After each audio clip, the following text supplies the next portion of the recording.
swipe, a scroll, a call, a scream. Clutched in your hands, a glowing screen. Bigger, more, smaller doors opening, closing, society eroding. A call, a whisper, gentle it be, there for a moment, coaxing me. Away, come away, disconnect to protect your mind. You're alive, not a face on a screen. You're serene. Unclean and sometimes obscene. Resist it, the gleam of glitter, not the gold that it seems. And it will beckon, and you may bend. You may buckle, but you will mend.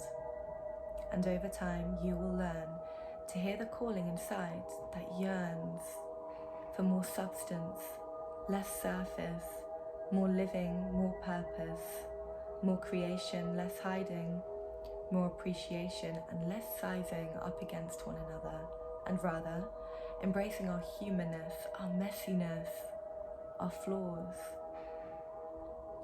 Social platforms often turn to stages with masks and pages full of illusion and lies, manipulation and guise with six-packs and money stacked, and many ask themselves why they don't have this and they don't have that.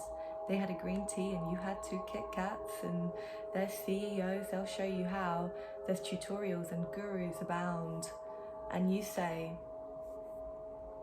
I've got to kick that and get back on track, and you think you lack the willpower, the grit, the strength, the tact. And if you just had that, you'd be happy. Inspiration can lead to disintegration of self, of me, of others, of we, as we compare and we share fragments of our lives, leaving big patches bare. Often wouldn't dare to air our struggles, our mess-ups, our shame. It's rare, and I'm not exempt. It's fair to say that I'm weak to it too. And I scroll, click and search for something too, looking for something to fill the void, the time, the spaces too, and compare myself to people who I don't even know. Find myself scrutinizing my entire being and feeling low, and even succumbing and joining the show. It's fun for a while, but it starts to feel hollow quite quickly. And joining the zoo and spending hours editing shoots to make them cute, zooming in on the flowers and cropping out the roots. But it's actually ludicrous that we do this. Because without the roots there'd be no shoots, and without the shoots there'd be no leaves or flowers. But to just think of the amount of hours put into concealing parts of us essential to our entire being. Fragments of who we are, what we are, why we are, hidden away, unseen. And I'm not speaking for all, I'm speaking for me. To hear my own mind inside of me, coaxing me to log off, to get off, and to get into the forest with nature and life. And realness and sunlight, with its mess and its apparent disorder, but paradoxically, it all seems to have order. And no filters, but it filters out the noise and the lies and the inspiration disguised as ego trips. And I'm without a doubt a hypocrite for saying this, but that's just it. It's deemed a crime to contradict yourself. But to heal and grow, and to change and know yourself, you question yourself without being too hard on yourself. Sometimes watching the thing within and letting it swim without interfering just yet.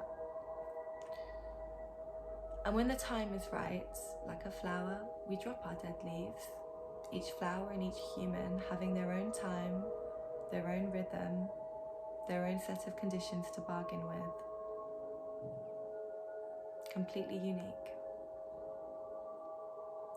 Conditions which can stunt the growth, dim the colours, wilt the stem.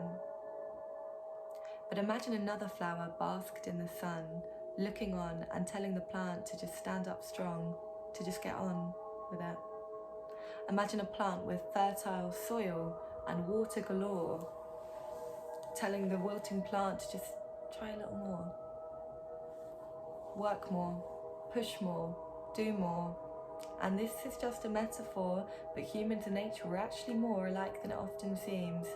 But we can be inclined to obsessively polish and preen our wildness, so it seems, that we're so far from the unpredictable, untamed disorder of nature, yet we are nature. We are disorder. We are paradoxes and contradictions. We are an infinite variety of shades and hues and edges, shapes and blooms. We are born and we die. And in between we might lie under the stars and ask an endless amount of whys. And we might grow tall, we might glow bright, we might attain glory, and we might lose sight of the sun, of the light, despite our desire to bloom. We might just find that it's hard and it's tough and it's arduous and it's rough, and the sun, well, there just doesn't seem to be enough. But a new day will come. A new season can bring the very thing that revives your petals and makes you sing from within. But it's a process. Like a lotus, which grows from the dirt, through the muds, and through the hurt. It emerges and unfurls, and it doesn't happen in a day. It happens over time, so just bear that in mind. You're doing just fine.